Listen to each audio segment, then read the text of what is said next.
I believe that everybody has a story, and I'm fascinated to hear them. So come with me as we take a walk down Fascination Street.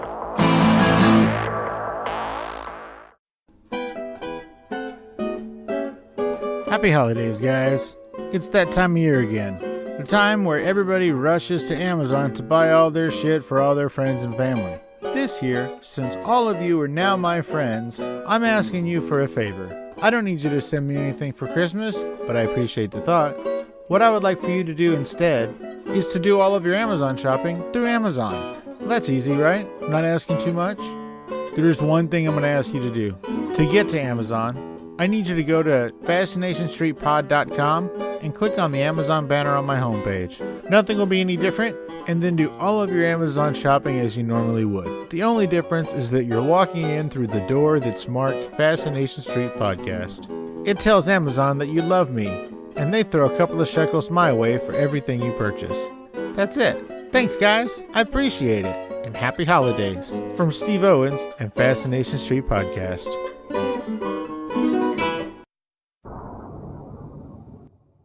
From now until December 31st, 2018, the James Beard Foundation is accepting nominations for the 2019 James Beard Awards. And I invite all of you to join me in nominating Chef Stephen McHugh from Cured in San Antonio, Texas, for the 2019 James Beard Award for Best Chef Southwest.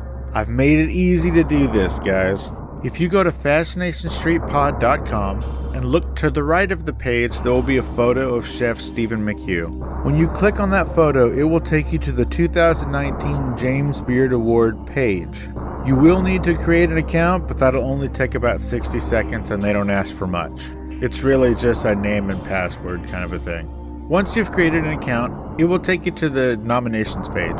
From there, you'll click on the 2019 Restaurant and Chef Awards, and then complete the submission form, making sure to select Best Chef Southwest as the category. It's that easy, guys. All it takes is 5 minutes of your time, and I would greatly, greatly appreciate it.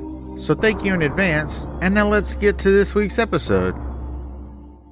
Welcome back, guys and girls. I am very, very excited to bring you part one of my interview with Winston Watts. Winston Watts is a 4-time Olympic athlete with the Jamaican Bobsled Team, and he was kind enough to sit down and chat with me about joining the bobsled team, about going to all 4 of his Olympics and the trials and tribulations that ensued, as well as becoming an American citizen and moving to Evanston, Wyoming. And like I said, this is part 1 of 2, so make sure you come back in a couple of days to check out the rest of this exciting story. Thanks a lot, guys. Here we go. Winston Watts, 4-time Olympic athlete for the Jamaica Bobsled Team. Yeah, talk to me, yeah.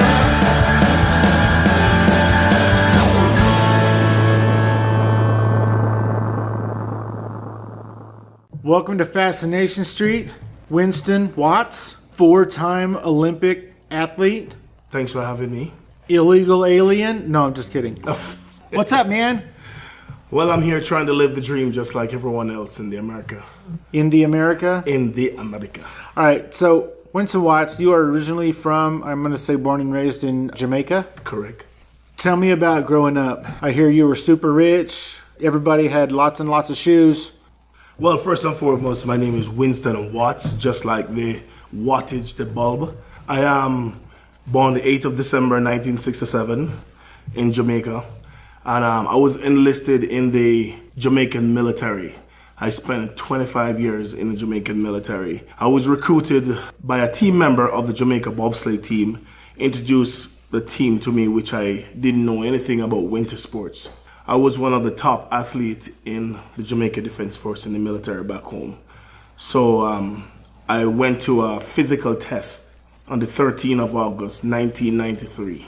And I made the team from there. From then, I am being one of the top athletes where I put myself in that position. I train hard, and I did have a goal, so I just go get that goal.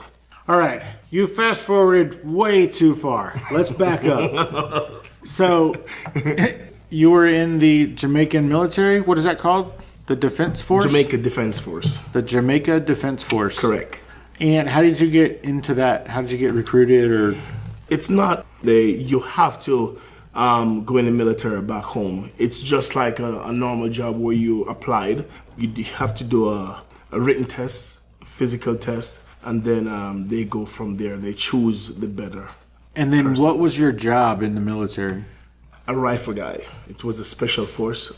First, I was a rifle guy. A rifle guy? Rifleman, yeah. Okay. Being on the street, patrol the street with the military. Then they sent me to special force school. You went to Special Forces School for the Jamaican Defense? Yes, sir. Wow. Trained with the SWAT team here in the U.S. Really? Yes. You're a dangerous man. I wouldn't say that. But I would say that. I just did. I just said it. So dangerous just in my house, though. Sure. So, what did you end up doing after Special Forces? I mean, obviously, don't tell me anything that's classified that you're not allowed to talk about, all the secret raids and things you went on. But you were in the Jamaican Defense Force for 25 years? Yes. You got to remember, I born 1967. Okay.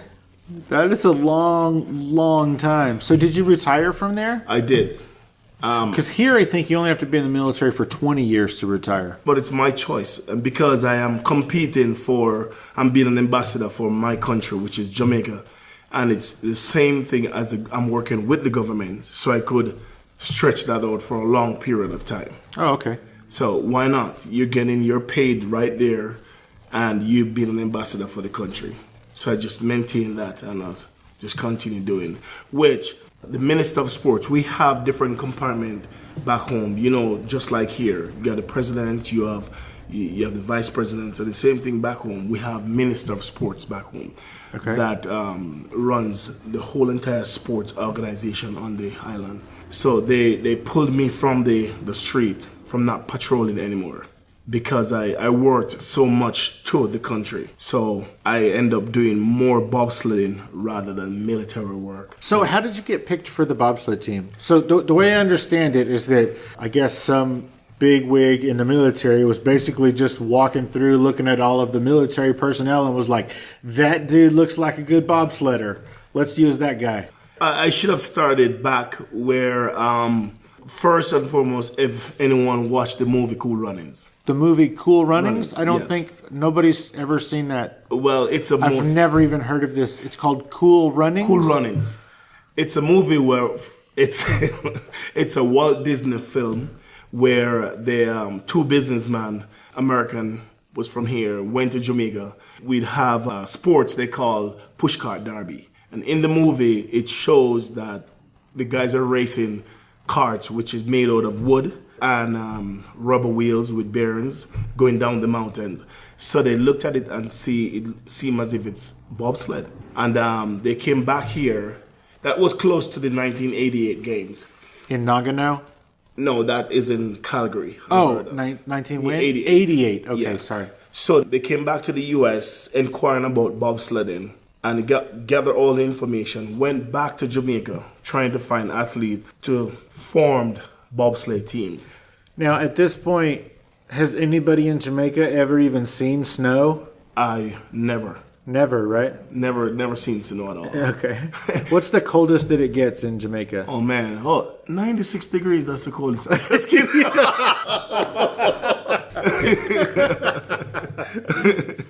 It goes down to about like 78, 79 degrees, which is December. And it's only certain part of Jamaica. Like the mountains or something? Okay. And the rest of the island is just normal temperature. Gotcha. But as you said, we can back up and I can tell you where it's all started. Where it's all started, I'm from a very, very poor family back home. I got 3 brothers and 2 sisters. Poor, like y'all only had basic cable and 1 TV? No cables. TV that we used to have, it's a black and white TV. No electricity. We use our, like when you go camping, you use that lamp. Yes. With oil inside of it, with that wick, you light it and you get lights with that shade over it. Yes. That shade used to mark Home Sweet Home. If anyone knows about lampshade, you put it over it and it give lights. It's marked Home Sweet Home. That's what used to be inside our home. And her black and white television, which is like a 12-inch screen, and you have to charge that battery. And when that battery going down, you see some lines going through it, so you know the battery's dying. Awesome. Yes. And going to school up, it's kind of rough, very rough for us. And my dad passed away. How old were you when your dad passed away? Oh my God. I was in my 40s. Okay. It's about 9 years ago he passed away from prostate cancer. My mom's still alive. She lives in Evanston, Wyoming here with me. Oh, cool. And but my dad has 2 jobs. My mom works at a citrus company. They both work really hard for us.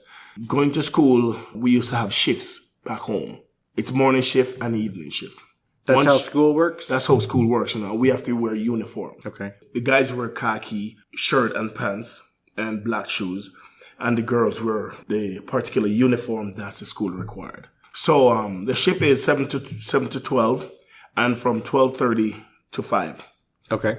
We try to be on separate shifts, myself and my brother, because my parents couldn't afford shoes for both of us. So we had to wear one pair of shoes. My brother goes to school. I had to wait until he gets home from school, then get the same shoes and wear to school. When I wear that shoes to school and I get to school, I have to take that shoes off because my feet are bigger than my brother. Underneath the desk, I have to take it off because it squeezed me. It's cockeye one. But, not because we're from a poor family, that doesn't mean that life ends right there. I did have a goal, seeing what my parents are going through. And I said, I want to grow up to get an education and to make my mom proud and my dad proud. And I want to take care of them for the best of my ability. I couldn't afford to go to high school. Did it cost money? It costs a little bit of money. You got to pay school bus fare and all that. I couldn't afford that. Okay. So going to primary school, I take up sports, playing soccer, shot put, discus, because I used to be a big boy going to school. You used to be big? Yes. Oh, good. From there, I went to a secondary school. Your 6th grade, then you go to secondary school. And then I becomes very, very good at soccer.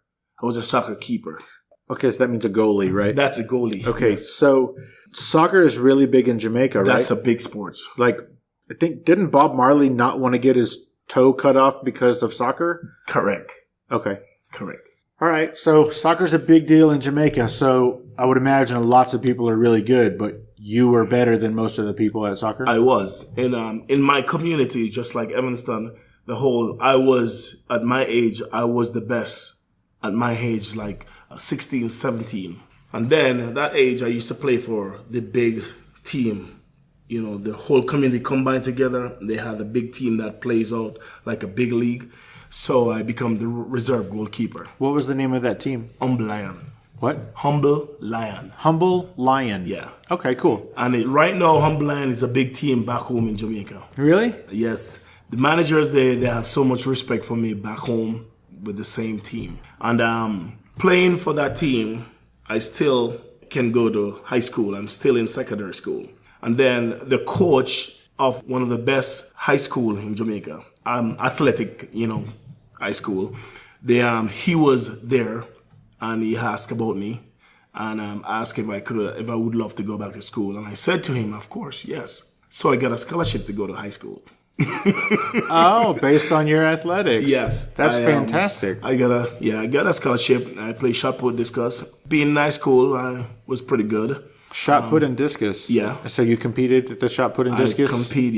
Okay, cool. And you did well? I did very, very well. And also soccer. After my last year in high school, I got a half scholarship for college at a sports college back home. My parents couldn't afford it. A sports college? It's a sports college. In Jamaica? Yeah. What is a sports college? It's a college where you want to become a coach. Yeah. To coach any sports whatsoever, like soccer, shot put, track and field, and stuff like that. That college is specific for those things. Really? Yes. That's really cool. It is really. I think it's like $2,200, and my parents couldn't afford that. Sure. So I decided I have to go get a job. So I went and get a construction job back home, which running heavy equipment. Like operating heavy equipment? Yeah. Okay. For blades, front end loader, and stuff like that. I spent a year out there working for a company named Mignot Construction. Okay. And great people. You know, those are the guys who gave me my first job. And up until today, these guys are still my friend. Really? Home. Yes. They have great respect for me. I have great respect for them. And they always remember things that I've done working there. And I decided, I have lots of families in the military back home. And they told me that they're recruiting for the military. But I wanted to go military or the police. Why? That's one of the most safest place back home, and I wanted to be. Is Jamaica an unsafe place? It is not an unsafe, but for me personally, the community that I'm from, I wanted to be one of those person. Okay. You know, military or because being in the military, it's so much more respect. Then that could further my education more. Okay. You know, and I decided I'm going to the military, so I enlisted in the military. From there, I continued doing sports, become the champion athlete. So they have sports in the military? Yes. And do they have teams in the military? We do have our own team. Okay. Because the military is separated in so many different battalions. Okay. It has 1 battalion, 2, 3 battalion, SSB and support battalion, stuff like that. The Air Wing, the Coast Guard. So we compete against each other. And they have good athletes from other great school from off the street. Well, Jamaicans are a very athletic people already. So it stands to reason that the best of the Jamaicans would be amazing athletes. Yes, definitely. Jamaica produced some of the best athletes in the world. As you know, the fastest man in the world is from Jamaica. Usain Bolt? Yes. The fastest female is from Jamaica. Wait for it. I don't know who. Shelly Ann Fraser. Oh, I didn't know she was from Jamaica. Yeah, Shelly Ann Fraser. Yeah, we are the fastest female from Jamaica too. Wow. Yeah. Very cool. So being there, 1993, they recruiting people for the bobsled team. People from the military? People from the military. Why did they pick the military to recruit from? It's the easiest place to get athlete from, rather than go on the street. When I say easiest place, you can rely on military personnel back home. One, they signed a contract back home, a 3 or 6 year contract. To be in the military? To be in the military. Okay. And if you break that contract, there's consequence. Sure. So if you went on the street and you goes to sports clubs that people do track and field, and to get those people, it's not a must that you'll get 100% or those people can be loyal to the team. Gotcha. And the military has the most disciplined athlete, back home. So they started, 2 businessmen started in the military. So that part of the movie is true? That part is true. Okay. They went to Jamaica searching for athlete. They couldn't find athlete on the street, so they turned to the military. You know how the military runs. You will do this. You will do that. Yes. That's how it started. They went to... So the Minister of Sports, or the Sports Minister, what is he called? Minister of Sports. Okay. That was Portia Simpson back then. So once the Minister of Sports says you're going to be a bobsledder, then you are a bobsledder. Not really the Minister of Sports says that. But remember, I said 2 businessmen, American who was living here, went to Jamaica, saw the pushcart derby. So they went to the military, to the higher heads, and said they're searching for athletes. So the driver they need is a person who have eye and hand coordination. Eye and hand coordination. Gotcha. So, and those people are people who flies helicopter, stuff like that. Okay. So Dudley Stokes, they choose Dudley Stokes, he was a captain in the military. Okay. So, and he flies helicopter. So they chose him to become the captain for the Jamaica Bobsled Team. Then they have 4 months to go. So he's a captain and a pilot, so they figured, let's make him a captain and a pilot for the bobsled team. Yeah. Okay. He crashed a couple of times, of course. Helicopters? No. A bobsled. Oh, okay. He was a good helicopter pilot, and he Well, that's good. Well, I guess You don't get to be one for very long if you're not good, right? Yeah, I've been since I joined 1994, which all the guys from the 1988 team was on that team then. So you joined in 94? 1993 I joined. 93, okay. Yeah. And so the first team, like I guess the Cool Runnings team, that was 1988? Okay. Right. And that's where they made the movie from, Cool Runnings. From that first team? Yes. Okay, so 5 years later, now you're on the team. Yeah, and all those guys are still from there? the 88 team was on the team 1993. Are they all friends with you? I wouldn't say friends, but they're my teammates. Okay. When we go on tours, we go different places, of course, so we get to know each other and stuff like that. There wasn't my friend, period. Gotcha. But over a period of time, of course, they becomes your friend. Sure. So in 1994, I went to the first Olympics, Lillehammer, Norway. So in 1994, you were in the Lillehammer as a bobsledder? Yes. Like you went as an athlete. As a pusher. This is your first Olympic appearance is in Lillehammer in 1994. Yes. Okay. As a pusher. Okay. Was there two teams or one team? It was one team. Jam won. Or we just Jamaica called them won. Jam. Yep, Jammin won. All right. Okay. Yeah. All right. The pusher on the 4-man team. Okay. And the brakeman on the 2-man. 2-man team. Okay. Right. So how did you guys do in that Olympics? That's one of our best results. We came 14th. We beat the American team. Is that in the 4-man? In the 4-man. Okay. And then in the 2, how did y'all do? In the 2-man, we didn't qualify for the 2-man. Okay. The 2-man is more competitive. So that 4-man team in 1994 in Lillehammer, you guys beat the Americans that year? We did beat the Americans, which is the pilot that you met yesterday. Randy Will. Okay. So you beat him. All right, cool. We beat him. All right. So you grew up just a poor kid from Jamaica, and now you're traveling the world Yes. as an Olympic athlete. What was it like, to see? Because, yeah, you got to see Norway, but before that, you had to go on the circuit or whatever. So you went to a bunch of different countries. And what was it like to get to see the world coming from such a financially limited background? There's no words could explain how I felt. There's no way that you, growing up in that town, you didn't think you'd ever travel the world, right? I'd never. There's no word to explain how I felt. It's so hard to explain to someone how I felt. Because if I start to explain, I can't stop. It's so emotional. It's so knowledgeable, to gain so much more experience that you have never thought you would gather. For me personally, it's so much emotional. That's the biggest thing for me. I shed tears, and then you can't leave out one person up above, of course, God, that's, giving you the strength, energy to do all of these so that you can become one of the best athletes in the world and to travel the world to see what it is like.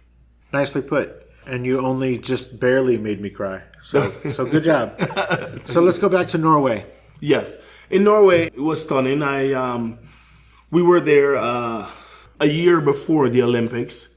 They requested for a couple small nation team to come and try out the track there. So we went there, tried the track out, and we spent a couple of weeks there, which is pretty good. But for me, I didn't take it as anything. I just went there, do what I supposed to do best, and just get back home. But when I get back home, that's where I said, oh my God, where did I just went? Norway? Lillehammer? No, I don't think so. So it's like a dream. And it's like I'm still in the dream. I don't wake up or anything. I'm just continue being, on and on in the same dream. And I said, I want to be in that dream for many more Olympics. So this is 1994 in Lillehammer, Norway. You guys came in, did you say 13? 14. 14, okay. Yeah. Now, I am wholly unfamiliar with the Olympics. Right. Do you get paid in the Olympics? No, we don't. It's an amateur sport. It's not a mature sport that you will get paid. Okay. It's a sport that you have great sponsors. Okay. If you own the Kia company, right, and you sponsor the Jamaican Bobsled Team, that's where we would get incentive. Not paid, but you would still say it paid because one, we all of us have families, of course. All of us have our needs that the company will look into that and endorse XYZ amount of money to run the whole entire circuit of the bobsleigh. And then what left from it, we get a per diem and then we get taken care of. All right, cool. So before Norway, this is in 94, so they had made the movie already, right? Yes. Had you seen the movie before you joined the team? No. I've never seen the movie before. The movie came on 1994. That's before the Olympics. Okay, so it came out the year of the Lillehammer. The year of the Lillehammer. Oh my gosh. The premiere of the movie was in Jamaica. The first, where all the actors, they flew down just for that. We met all the actors. That was so stunning. It was pretty cool. Except John Candy. He didn't come? No, he died. He died before that movie came out? No. He died after. Okay. We did meet John Candy, which is the only person who did. Okay, just because he didn't come. And he was sick. Okay. Right after the game, John Candy died. After the Olympics? After the Olympics. Oh, okay. Yeah. So I bet he got to watch. Yeah. And then after that, we went over to Austria. Why? Because we have competition in Austria. Oh, okay. So in Austria, we got invited to watch them for the premiere for the movie. And that is in Austrian language. Oh, it was? It was, yeah. So I guess German, maybe? Yeah, it's in German. Okay. Wow, I bet that was crazy, right? We just sit down and because we watched the movie, we kind of... Thank goodness. Yeah, we can... yeah. And then it was in Switzerland, and we were in Switzerland. They invite us to Switzerland for that premiere also, and it was pretty nice of them too. It was a really nice, celebrity. Yeah, absolutely. Trend then. That's very cool. So I felt really honored doing stuff like that. So you guys came in 14th. How did you feel? Because was there 30 teams? Back then it's like 50, 52, 53 nations. Okay. Somewhere like that. When I say nation, it's like some country have 2 sleds, right? 3 sleds. So it's like 52, 53 sleds. Okay. And the first 2 heats, they cut that in half. Gotcha. And then the third heat, they cut that again. And then the last heat, they cut that right down to top 15. Okay. Because of media and stuff like that. Yeah, because you can't play all that on TV. Right. So, and then we were right there, in the first run, we were in the top 20. And then the second run, we were like right there in the teens also. And then we just continue with that, Very cool. It was stunning. It was very, very stunning. I couldn't get enough of it because of my first Olympics. How was it going to Norway, which has to be, 105% white people? Yes, it is. That doesn't bother me because me personally, I have a very open mind. Sure. I don't look at anyone and say, yeah, he's white, I'm black or anything. Did you feel that, I don't know how to explain it without sounding like an asshole, but did you feel that the people of Norway cared that you were black? Oh, no. They didn't even care if we were black, yes or no. Oh, good. We were so welcome in Norway. All right, cool. That I thought, I was like, are these people for real? Really? People invite us to their home for supper, for lunch. They invite us to go sightseeing to see what the countryside looks like. I want you to know this. Jamaican Bobsled Team is one of the biggest names in the world. Why? Because of 1, we're from a small island. 2, there's no snow. No snow. We're a tropical country. 3, the best food. Okay. The best food. 4, best people. Oh, we're best the most people. loving, caring person you will ever meet. The most laid back. What do y'all say over there? Irie? What do y'all say? Ireman. What the hell does that mean? Ireman is like everything is okay. Oh, okay, cool. Everything is good, right. So we use all those terminology for her little slang back home. Everything is going to be all right? Everything's going to be all right, just like what the great legend Bob Marley said. All right, cool. Yeah, and in Norway, during the Olympics was super, super, super cold. Well, I bet. And remember, I mean, you're from where it's like 74 in December. In December. Adidas was sponsoring us then. Okay. They gave us clothing, shoes. Big, thick coats. Oh, that didn't help at all. I want to go back home. Really? It was that cold, huh? Yeah. But I did have a job to do. You know, I did that job. Came 14, was very good. We went back home. Then we knew that was a big thing that we did. Came 14 ahead of the U.S. team. So it was important that you beat the U.S.? Certainly. Why? One, we only have like 6 people in our team. And the U.S. had a bunch? The U.S., maybe 30. Oh, snap. Okay. And their whole entire, congregation. And on the bobsled team, because remember, they have maybe like, a country like U.S., they will have 3 teams in the just because Olympics. the U.S. is so big? It's so big. Okay. And if we can beat the U.S. team with that budget that they have and the budget that we have, right, that was our biggest problem. The budget. Our budget is so small, but we have the best athletes. Just like in the movie, there was no money. There's no money, but we have the best athlete. We have the best sportsmanship out there. We laugh. We talk with everyone.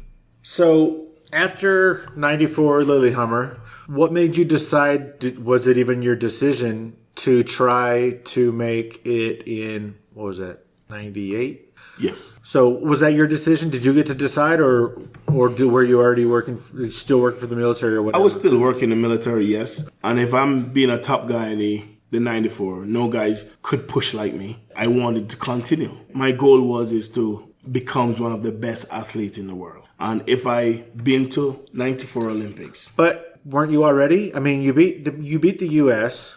in Lillehammer. Yeah. And in the Olympics, right, on the world stage. Weren't you already one of the world's best athletes? I didn't tell myself that. Okay. I just tell myself that I'm very competitive and I'm still a rookie.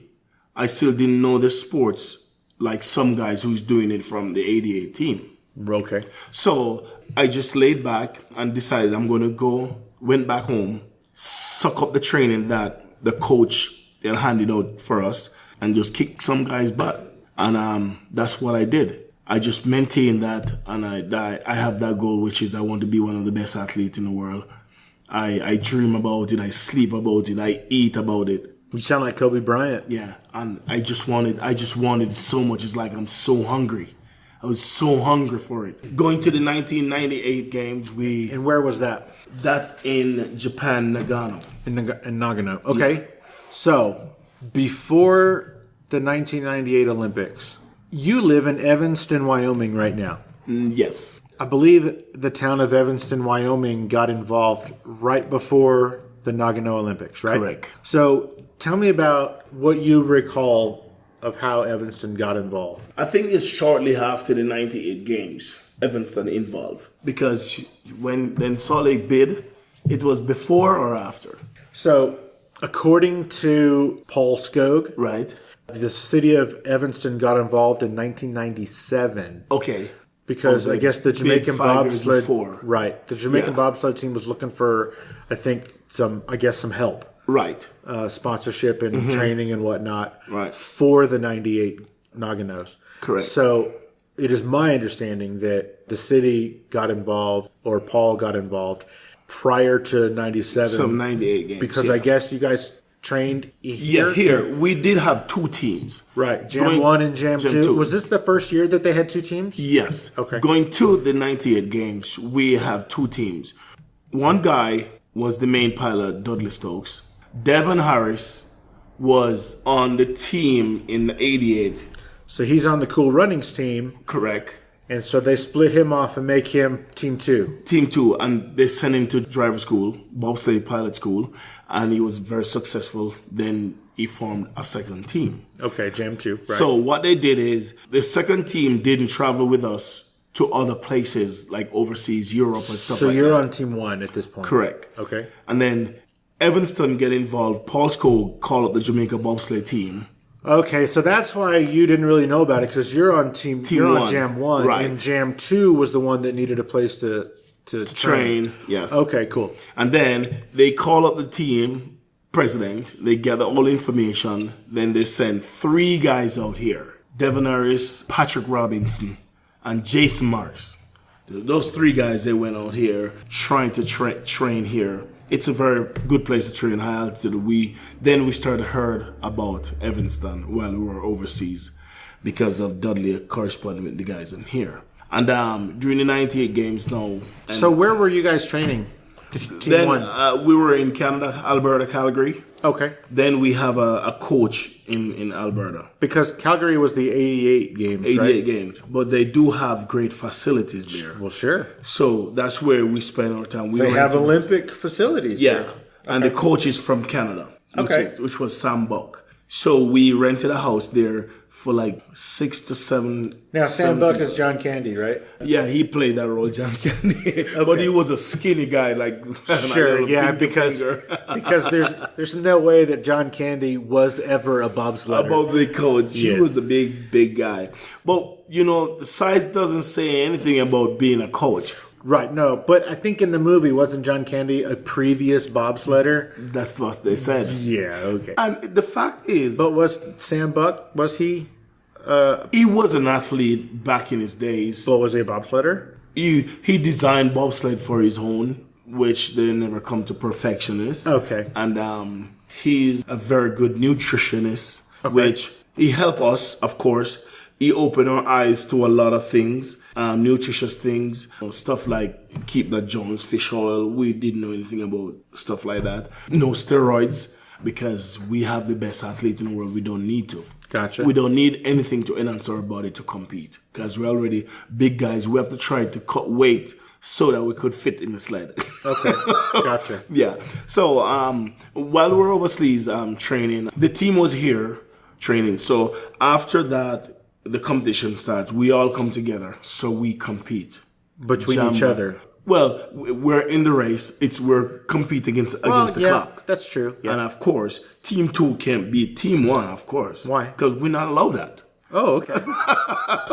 And this is the 4-man. This is both the 4-man and the 2-man. Okay. So we have, And you were on both? I was on both. Okay. Because as I said, I want to be one of the best in the world. I want to do it both 2 and 4-man. And yes, I did a lot of 2-man races. And the 2 and the 4-man races are back to back. Okay. It takes a guy to do a 2-man race 2 days, and then the next day you got to do a 4-man race. And you think about recovery less than 24 hours. And that's where I comes right in. My body, you don't need 24 hours for my body to recover. Okay. And so that's why I becomes the top guy. So Gotcha. I can go training, competition, without breaking down. Being to the 98 games, it wasn't that great. We had a really bad track. The track wasn't keeping up. It was too warm. In Japan? In Japan. Okay. They even turned up the refrigerator. It's still because the sleds are pretty heavy. Sure. And you think about if a 600 odd pounds, 30, 40 of those coming down the same path, right? It's going to deteriorate the track. So, and we get the really bad part of the track, which we came about 24. Okay. We wasn't happy or pleased with the track anyway, but, it's what it is. You win some, you lose some. So we just have to get back home and regroup. But anyway, the older athlete, Dudley Stokes, and the rest of the guys, they decided they're going to retire. So everybody from the movie is kind of past their prime, maybe? Yeah.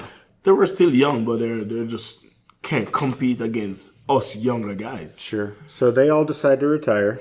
So they're looking for athlete with high-hand coordination, which I am not a helicopter pilot or anything like that. But as I said, I have great memories, and they decided to send me to driving school in Austria. Myself and one of my teammates, Wayne Thomas. In Austria? In Austria. Okay. Eagles, Austria. In Austria, if they send you down the bobsleigh track and you crash more than one time, they cancel you. And really? Yes. So how did Doug ever go through driver's school? Dudley Stokes? Dudley never, because it was so back then. It's a different way of getting to the Olympics. Because isn't he famous because he crashes all the time? Exactly, he's famous because of that crash. Okay. Of course. And they sent me to driving school. Wayne Thomas crashed 2 times, 3 times he crashed. And when you crash, the only place you hit is your head. Because everything else is in the car, right? Yeah, and you get disoriented. I bet. And, concussions and stuff. And I didn't crash, so I just continue going. And he was riding behind me, so I ended up finishing the school without a crash. So from then, 98, after the games, I becomes the team captain. Of Jam 1? Of Jam 1. Team captain, Jam 1. Yeah. All right, cool. So, and this is in the win? Shortly after the 98 games. Okay, I gotcha. Yeah. So from there, it's summer after that. And then keep training. Then I'm the new pilot. Did maybe like 20 runs on one track. So I had to go to different tracks to do different runs. And yes, winter comes, I went to Calgary, Alberta. Because that's where Team 1 trains. Team 1 trains, and it's pretty close. Lake Placid was open, but nobody wants to go to Lake Placid because Lake Placid is one of the most dangerous tracks in the world. Why? Because of the turns. Okay. It wasn't designed for bobsled, it was designed for luge. Oh, okay. Because the curves were smaller and longer. Gotcha. The exit, they were so short, so it's very difficult for bobsled. Okay. Without crashing. And being to circuit, we made it, get enough points for the 2002 games with Salt Lake City here. Then we started train here. Okay. We got our brand new teams. So because of the old teams, they retired. So we have to get new athletes. For Jam 1 and Jam 2? For Jam 1 and Jam 2. Okay. We could not create a Jam 2. Really? Not enough pilots. Okay. I'm the only one went to pilot school and finished. Oh, okay. Dudley Stokes retired. So I'm the only pilot now. So we came here for a race with about 8 guys for brakeman. So 8 guys got to push me and we got to choose from the 8 guys and see who's the 4 and who's the 2. Yeah. Okay. And then I can remember one guy was one of the better out of all. His name was Lascelles Brown. King Brown. Lascelles King Brown. Okay. Yeah, Was he a butcher? I found him in the meat market. You found him? In Jamaica, yes. You found him? I saw him in Jamaica. This boy bicep was like that big. Bigger than yours? Bigger than mine. Huge. Bigger than mine? Oh, my. He was huge. And how old is he at this time? 19? He was like 19, 20. Okay. But he was from a very poor family also. And now, is this the same village that you were from? It's not the same village, but the same city. Okay, what city is that? A Clarendon, Maypen, Clarendon. Okay. It's Maypen, and the whole city is Clarendon. Okay, gotcha. Yeah. All right. So, and he dropped out of primary school. Okay. Because remember, you have elementary, primary, secondary. He dropped out at primary school. So his education wasn't that great either. Thank God. He got an open mind where he started to read books. We're flying, he reading book until he improved his education. So what was his reaction when you walked up and said, "Hey, I see that you're cutting goats in half. Would you like to be on the bobsled team?" Didn't have no clue what I just said to him. Really? He was no like, clue. I don't even know what you're talking. Do you want this goat or not? Yeah, I did approach him just like that. I explained to him, tell him who I am, tell him what I do. And I said, your physical ability is that's what is it for, you know? And I asked him how fast can he run. He was super fast. You know, everyone back home is fast. Sure. So him and I went to the next city over from where we live, which is like 45 minutes drive. Okay. We went there every evening to train. And by train, what does that mean? Like, are you track and field? We do so lots you're of running, you're lifting, push lifting, and is there some sort of a car like in the movie? You know, they had wheels and like back then we didn't have any. Okay, we didn't have any where we live. We only have a skeleton, which the frame thing that they made, and it was on the military base. Okay. We only can push that one time a week, which is only Saturday morning. Why? Because it's so far away. Oh, okay. We have no money. We have to take public transportation to the military base. I bet this kid was like, hold on a second. You want me to go join this poor-ass team with no money? Well, you know what? He was poor anyway. That's true. So when we explained to him, and this gonna call for traveling on the airplane, traveling to this country, traveling to that country, it was delightful to him. And he said, "Oh, of course, everyone wants to leave that." Because just like you, Yeah. you know, he never thought he would get to see all these things. Exactly. All right, cool. Nobody wants to stay on the island. Everyone wants to get that opportunity to leave and to go make good for themselves. Which back then we used to have opportunity then, you know, but now there's no more opportunity there. You mean in Jamaica? In Jamaica. Okay. So that's why athlete has to turn to sports, which is one of the best thing for you back home. Yeah, and King joined the team. He came here, and he was very good on the ice. So he becomes one of the top guys to push me, and a couple other more guys. So they fired our 1998 coach, Sam Buck, because of the guys from the 88 team. But he didn't die? No, Sam Buck, he didn't die. It was just John Candy. Like He was just John Candy. So he died in real life, but not in the movie. not in the movie. Yeah. The character outlived the actor. All right. He becomes very annoying to athletes. He wants to be controlling. And when you have class athlete, you can't too controlling. Okay. If you want results from athlete, you got to make them comfortable. I learned that over the years. If you've been... Well, I mean, they have to want to work for you, right? Definitely. If you give them reasons, nobody wants to work with you. So that's what happened. So nobody really wanted to work with Sam Buck anymore? Okay. You got a days off, he's in your face. You can't go out and get breeze. And us Jamaicans likes to go out there, get fresh air and back and start to work. When it's work time, is no playtime. It's work time. So the 2000 team, we traveled a lot of places. We didn't have much money. 2002? 2002, which Salt Lake City was in the gig for the Olympics. We didn't have enough money. Lascelles and myself, we traveled to Calgary, Lake Placid, over in Europe to do Winterberg, to do a couple of races to gather points. We used to destroy the whole world. Really? His speed, my strength combined together, we destroy the world. We are the fastest team on ice. No one could push a sled faster than us. But our sled that we have, it boils down to the funding again. Because those are expensive, right? It is expensive. It's just like a car. You driving a Lamborghini and I'm driving a Fiat 500. Okay. So the German, the Swiss, the American, the Russian, all these guys driving a Lamborghini. The Jamaica team driving a Fiat 500. Just like in the movie. Yes. It's an old sled. So the 2002 games, I looked at my brakeman and said, Is this Lascelles? King, Lascelles? yeah. Okay. King, we can't win an Olympic medal. But for sure, we got to do what we do best, which is we always set start record. And now, is this a 4-man, 2-man? 2-man. Okay. We didn't have money to do 4-man. So it's just you and King? Just me and King and one more guy as a spare guy. A what? A spare. Oh, As okay. a Like second athlete, yeah. An alternate. Yeah. The first team went down, which is the Switzerland team, the Swiss team. I can remember the athlete name, the pilot. His name is Martin Annin. Okay. This guy is so fast. He said all the start record. And I went down, I was like, you ready, man?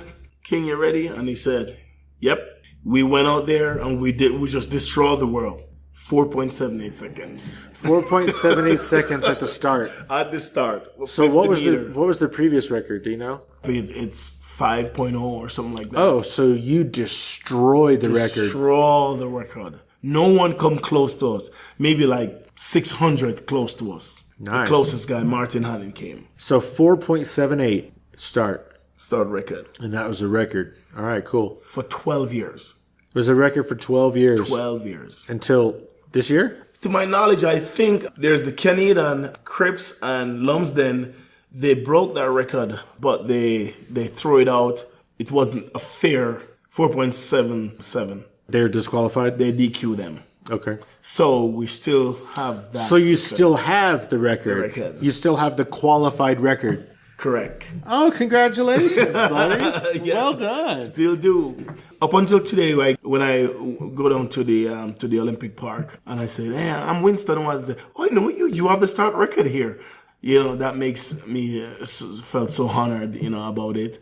Even the rest of the world the older guys, them, where they becomes coaches for, they used to compete against me. They still have so much respect for me. You know, they know of the fact that what we used to do, Lascelles Brown and myself. And after the 2002 games, our funding was really going down. And Jamaica didn't have anyone to fund us. And Canada approached Lascelles Brown. They wanted to give him a package. So this would have been for the 2006? 2006. Okay. For Torino, Italy. Okay. They wanted to give him a package. The package was, you come push for Canada, we send you to school. Oh. And he said to me, what do you think? And I said, man, Go get that school, son. I will go suck that up like tomorrow. And he went for it, and he talked with the president for the federation, and they released him. And he went to Torino, won an Olympic medal. As a Canadian. He got swearing 2 days before the opening ceremony. Really? Yep, on the phone. Really? On the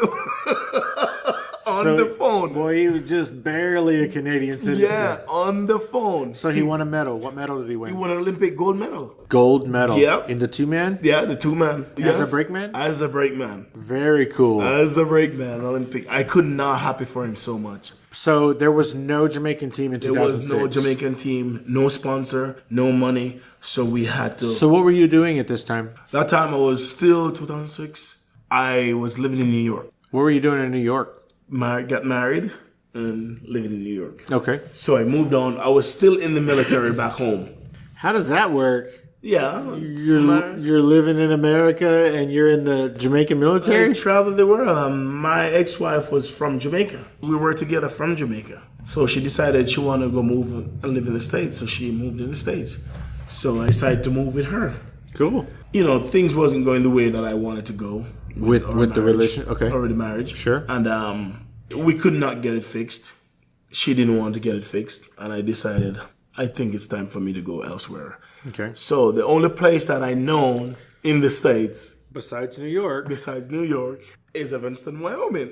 and that's pretty far away from New York. That's totally different. I started crying and said, what the heck am I doing?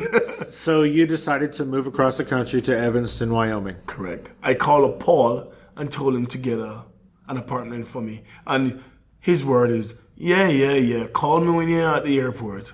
And I said, okay. Flew to Salt Lake City and, hey, Paul, can you come and pick me up? Where are you? I'm in Salt Lake City. Tell me what sign do you see? And I told him the sign that I seen. And he drove down and come and pick me up. Get an apartment for me, move here, decided to start my And so you've been here since then. So what is that, 12 years? 12. Yeah. 2006, right? Well, I've been start coming here. I think it's 2005. Okay. Because 2005 there. Okay. To start my life over, I decided, holy cow, what am I going to do here? Bobsledding doesn't have any sponsor. Got to get a job. At this time, obviously you're a Jamaican citizen. Are you an American citizen at that time? No, but all our paperwork was filed for. To be a citizen? To be a citizen. Dual citizenship? Dual, yeah. Okay. But I did have paperwork that I could travel in and out of the U.S. Okay, cool. As a citizen. Sure. Permanent resident, they call it. Gotcha. So moving here, I decided I'm going to get a job. So the first place I turned to, and that I used to know back home, is construction, heavy equipment. So I went to this company here, Gordon Lindley, and I was employed. Here? Here in Evanston. Gordon what? Gordon Lindley. Not Schlumberger? Not Schlumberger yet. Gordon Lindley. Lindley. Okay. I used to work with Gordon Lindley running heavy equipment. I worked with him for a year and a half, and I decided, Paul knew this guy that works with Schlumberger, and he said, hey, would you go work? No, well, I always said to him, I heard about the oil field, I would love to go work in the oil field. And he talked to this guy, and he said they're hiring at Schlumberger. So he told me to drive down one day and talk with the boss. So I went down there and talked with the boss, and he said, you're hired. So then, I'm hired. I tell Gordon that, sorry, I got to quit the job. I get a different job. I wasn't getting benefits or stuff like that. So Schlumberger offering me better. So that is one of the easiest things for me to say to him, and he released me. And they sent me to school, to driving school and to safety school, all these schools. They sent me down in Oklahoma. And leaving school in 1980, 83. Back to school, it was kind of an open eye for me. I'm sure. Yeah. Yeah. But I still went through the school, passed the school, came back working for Schlumberger. And I was at Schlumberger for a period of time. I gave up bobsledding, so I decided to retire after the 2002 games. So when you retire from bobsledding, do you just say I'm retired, or is there like form you gotta sign, or do you come out and officially retire, or do you just say, I'm not doing that anymore? It's a third world country. You don't have to sign no official papers. It's not like the US, because we have no sponsor. I'm the only team. So we missed the 2006 game, and then we didn't have enough money either. So you have done 98 and 2002. No, 94. Oh, sorry. I'm so sorry. 94, 98, 2002. So you did Nagano, Salt Lake, Norway. and Norway. Yes. Okay. So I have 3 Olympics. I always ask, so what Olympics is your best Olympics? Of course. The first one is the best one. Always the first one. Well, I don't know, man, because you set that record in your third one. But you got to remember, you never ever thought about in your life to be into an Olympics. That's true. That's right. Yep, you're right. It's always going to be the first one. It's always the first one. And the first one going to be, when you see stuff, you're going to say, oh my God, who am I at the Olympics? And then the second one is kind of, so not Olympics. The third one's like, there comes again. Gotcha. It's the same thing over and over again, you know, but it's just different country. And we know exactly what to do. So now you gather so much more experience. And being there, we never been to Vancouver, that Olympics 2010. So no Jamaican team in 2006 and 2010. 10. Because there was no money. There's no money. Okay. And at that time, I was working with Schlumberger for a period of time. I was saving good money, and they tried to recruit younger people. They brought them out to Park City, you know, to slide, to compete, and those guys wasn't that hungry. We're talking about trying to make a team? For the Jamaica team, because I retired. Those guys weren't that so hungry to bite and eat, you know, the sports. To attack. Yeah. So I decided 2010, 2010, 2011, I turned to my best friend, which is Paul Skog, and said, hey, how about me going to the next Olympics in Russia? In 2014, Sochi. Sochi. And at this time, you're how old when you make this decision? In 2012. I was 49. In 2012? 46, 47. Okay, 46. Yeah, 46. Okay. I was 46. Still stunning, man. I was stunning. It was a beast then, the same. Because I was still training. And you're doing all that. everything. Yeah, you're doing all that hard outdoor Hard work. labor. Yeah. I so dedicated. I still go to the gym. I still work out. So even though you retired from the sport 8 years before, you're still going to the gym Still every going day. to the gym. Why? Because it's just a part of me. You're doing it so long, it's like became a part of you. Okay. It's like it's in your routine, your day-to-day life living. Okay. You work hard. I go out in the field, which is like 4 or 5 hours away from here. I still work out. I do pull-ups, push-ups, abs, all these things, because I want to maintain that athletic body. Okay. So what was your best friend Paul Skog's reaction when you turned to him at 46 years old and said, hey, I think I want to go to the Olympics again? Lord. He said, ha, ha, la, la. Call me when you get there. I think that is word that he said. So just like when you said you were moving here, he said, ha ha, call me when you get here. Exactly. He had so much doubt, he didn't believe that. And I said, okay. And then I decided I'm going to call the president. Of the United States? I wish I could call him. Then I would get a lot of funding. The president of the Jamaican Bobsled Team, which is Christian Stokes. Is this Dudley's brother? Dudley's brother. Christian Stokes? Christian Stokes. Okay. I called him up and said, you know, we haven't been to 2 Olympics, and there's another Olympic coming up, which is the next 3 years. I think I would love to get another shot at it. And he said, well, yes, Winston, because we haven't been to 2 Olympics, of course, and we have no money. We have a couple little athletes who just started, so everything's going to be on you. You got to find your own sponsor, your own sled, your own everything. I said, oh my goodness. Thanks, Christian. Yeah. Why did I even call you, man? Thanks. And I was happy that he said that. And I was happy that everything is up to me now because of my personality. and the love that I have and the love that other people have for me, I guarantee you I'm going to get somewhere. So you knew you could come up with the money, but between sponsors and... Not for sure, but I put away so much in my account. So you had a savings account? Yes, right. Which is, I have good amount.